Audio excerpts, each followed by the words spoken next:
Tally के इस video में आज हम सीखेंगे कॉन्ट्रा वाउचर के बारे में। तो आइए चलते हैं टैली की स्क्रीन पर और सबसे पहले हम टैली में कंपनी क्रिएट करते हैं। तो जैसे ही हमने क्रिएट कंपनी में एंटर किया, देखिए कंपनी क्रिएशन की पूरी चीज़ें यहाँ पे आ गई।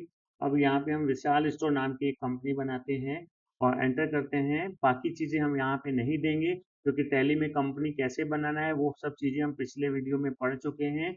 अगर आपने वो वीडियो नहीं देखा हो तो उस वीडियो में आप देख सकते हैं कि कंपनी कैसे बनाते हैं। तो यहाँ पे हम विशाल स्टोर लिखते हैं और पूरा एक्सेप्ट करते हैं। और देखिए जैसे ही हमने यहाँ पे एंटर किया और विशाल स्टोर नाम की कंपनी हमारी यहाँ पे बन गई। नो वाउचर एंटर्ड, अभी इसमें कोई भी काम नहीं किया गया है। और ये टैली का first page gateway of tally. अब हमें देखिए टैली में कॉन्ट्रा वाउचर में जो ट्रांजेक्शन होते हैं, बैंक की जो एंट्रियां होती हैं, उनके बारे में हमें यहाँ पे पूरा पढ़ना है। देखिए यहाँ पे लिखा हुआ है काउंट्रा वाउचर की कुछ एंट्री। जैसे मान लीजिए एसबीआई बैंक में अगर हमारा अकाउंट है तो फर्स्ट एंट्री लिखी हुई है एसबीआई बैंक में पैसे जमा किए हमने 50,000 रुपए।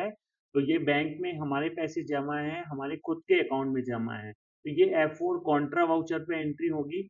और क्रेडिट में हम कैश लिखेंगे और डेबिट में एसबीआई बैंक का लेजर बनाएंगे एलसी करके। उसका जो ग्रुप होगा वो बैंक अकाउंट होगा। और सेकेंड एंट्री लिखी हुई है एसबीआई बैंक से पैसे हमने निकाले 20,000 रुपए। तो इसकी एंट्री भी F4 कॉन्ट्रा में होगी, लेकिन क्रेडिट में यहाँ पे अब एसबीआई बैंक होगा और डेबिट में क्या होगा यहाँ पे कैश। और जबकि देखिए डिपॉजिट में ऊपर कैश था और नीचे यहाँ पे बैंक था क्योंकि हम जमा कर रहे थे। और यहाँ पे जस्ट इसका अपोजिट हो जाएगा, पैसे निकाल रहे हैं तो क्रेडिट में एसबीआई बैंक हो जाएगा और डेबिट में कैश हो जाएगा। और थर्ड नंबर एंट्री है कि एसबीआई बैंक से हमने अपने ही पीएनबी बैंक में पैसे ट्रांसफर किए हैं, तो उसकी एंट्री यहाँ पे करनी है। तो आइए चलते हैं सबसे पहले टैली की स्क्रीन पर और पहले हम यहाँ पे एसबीआई बैंक में पैसे जमा किए 50,000 रुपए, इसकी एंट्री बनाकर देखते हैं। तो आ जाते हैं हम टैली की स्क्रीन पर और अब एंट्री करने के लिए हमें ट्रांजेक्शन के अंदर अकाउंटिंग वाउचर में जाना है। आ गए हम यहाँ पे अकाउंटिंग वाउचर पे और बैंक वाली एंट्री करने के लिए F4 बटन प्रेस करते हैं कॉन्ट्रा वाउचर, क्योंकि बैंक में जब पैसे जमा करते हैं तो उसकी एंट्री F4 कॉन्ट्रा वाउचर पे होती है। अब देखिए बैंक में पैसे जमा किए हमने 50,000 रुपए, तो क्रेडिट में हमें यहाँ पे लिखना है कैश। कैश का लेजर देखिए टैली में पहले से ही बना होता है, तो हमें यहाँ पे जो लेजर बना हुआ है उसी में एंटर करना है। अमाउंट लिखना है हमें 50,000 रुपए, एंटर किया। नेगेटिव कैश शो कर रहा है क्योंकि हमारी कंपनी में अभी अमाउंट नहीं है, इसलिए वो माइनस में शो कर रहा है। एंटर करेंगे हम इसको। और अब यहाँ पे डेबिट में हमें एसबीआई बैंक का लेजर बनाना है। तो लेजर बनाने के लिए simple alt C button press करेंगे हम और यहाँ पे लेजर क्रिएशन आ गया। तो यहाँ पे हमें जो बैंक बनाना है एसबीआई बैंक का लेजर बनाना है। और एसबीआई बैंक का जो ग्रुप होगा वो बैंक अकाउंट ग्रुप होगा हमारा, क्योंकि जब भी हम कोई बैंक का लेजर बनाते हैं सेविंग अकाउंट या करंट अकाउंट का, तो उसका ग्रुप बैंक अकाउंट होता है। ग्रुप अगर आपने नहीं पढ़े हो तो पिछले वीडियो में जाकर आप देख सकते हैं, उसके लिए ग्रुप पार्ट 1, पार्ट 2 और पार्ट 3 में पूरे ग्रुप कवर किए गए हैं। तो यहाँ पे हम एसबीआई बैंक को बैंक अकाउंट ग्रुप में डालते हैं और एंटर करते हैं हम यहाँ पे पूरा इसको। और यहाँ पे बाकी चीज़ें हम नहीं फिल करेंगे। और यहाँ पे देखिए एंटर करते हैं, ये चीज़ें भी हम यहाँ पे नहीं देंगे, नोट की डिटेल वगैरह अभी। इसको एक्सेप्ट करते हैं। यहाँ पे नरेशन में हम लिख सकते हैं कैश डिपॉजिट। देखिए यहाँ पे इस एंट्री का मतलब कैश हमने पैसे जमा किए हैं 50,000 और डेबिट में एसबीआई बैंक मतलब अपने बैंक अकाउंट में पैसे जमा किए हैं।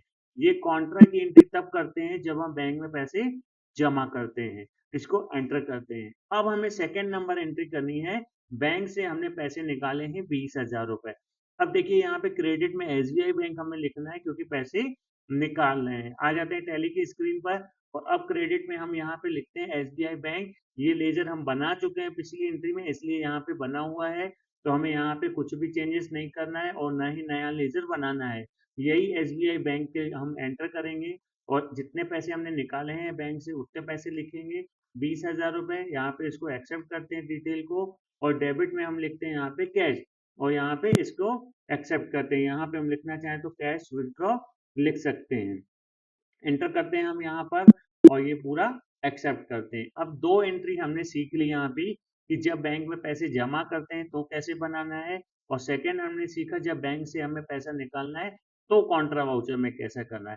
अब लास्ट एंट्री एक और करनी है हमें कॉन्ट्रा वाउचर में, और इसकी जब हमारा एक अकाउंट है एसबीआई बैंक और हमने अपने एसबीआई बैंक से हमने अपने ही पीएनबी बैंक में पैसे ट्रांसफर किए हैं 20,000 रुपए। तो इस एंट्री में क्रेडिट में एसबीआई बैंक आएगा क्योंकि इस बैंक से पैसे हमारे निकल रहे हैं, और पीएनबी बैंक डेबिट होगा क्योंकि पीएनबी बैंक में हमारे पैसे जमा हो रहे हैं। आइए इस एंट्री को करके देखते हैं। आ जाते हैं हम टैली की स्क्रीन पर, और अब हमें यहाँ पे क्रेडिट में लिखना है एसबीआई बैंक। अमाउंट लिखते हैं हम यहाँ पे, कितना हमने ट्रांसफर किया है 20,000, और 20,000 लिख के हम यहाँ पे एंटर करते हैं, और एक्सेप्ट करके पूरा यहाँ पे डी आर में अल्ट सी करके, और हमारा जो दूसरा बैंक है पीएनबी बैंक, हम उसको बनाते हैं पीएनबी बैंक, और पीएनबी बैंक का जो लेजर है उसका जो ग्रुप होगा वो बैंक अकाउंट, यहाँ पे एंटर करते हैं हम पूरा, और एक्सेप्ट करते हैं यहाँ पे। देखिए यहाँ पे सी आर में एसबीआई बैंक हो गया 20,000, और डी आर में हमारा यहाँ पे पीएनबी बैंक हो गया, मतलब एसबीआई बैंक से पैसे निकल रहे हैं और डी आर में पीएनबी बैंक में हमारे पैसे जा रहे हैं, और यहाँ पे हम इसको एंटर करके एक्सेप्ट करके यहाँ पे लिख सकते हैं ट्रांसफर, और एंटर किया। आइए हम बैलेंस देखते हैं। यहाँ पे दोनों बैंकों का स्कैप किया हमने, बैलेंस शीट में आ गए, और करंट एसेट के अंदर बैंक अकाउंट में जाते हैं। अब देखिए यहाँ पे हमें दोनों बैंक दिख रही हैं।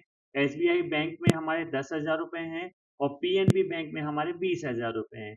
आइए अंदर एंटर करके अंदर देखते हैं यहाँ पे, और एंटर करते हैं। देखिए 50,000 रुपए हमने एसबीआई बैंक में जमा किए थे, फिर 20,000 रुपए हमने बैंक से वापस निकाले, और 20,000 रुपए हमने जो है पीएनबी बैंक में ट्रांसफर कर दिए थे। तो 50,000 रुपए में से ये 40,000 हमारे चले गए, तो 10,000 रुपए हमारे एसबीआई बैंक में हैं, और 20,000 रुपए हमारे जो है वो एसबीआई बैंक में होने चाहिए, जो कि यहाँ पे दिख रहे हैं। इस प्रकार से हमने यहाँ पे कॉन्ट्रा वाउचर की एंट्रियां की, जैसे कैश बैंक में कैश जमा, बैंक से कैश निकाले पैसे, और एक बैंक से जब हम दूसरी बैंक में पैसे ट्रांसफर करते हैं तो कैसे करना है। आ जाते हैं हम स्केप करके टैली के first page gateway of tally में। तो टैली के इस वीडियो में हमने कॉन्ट्रा वाउचर में होने वाली सभी एंट्रियों को देखा। उम्मीद है आपको ये वीडियो पसंद आया होगा। चैनल को लाइक और सब्सक्राइब जरूर करिएगा। तो मिलते हैं फिर अगले वीडियो पर।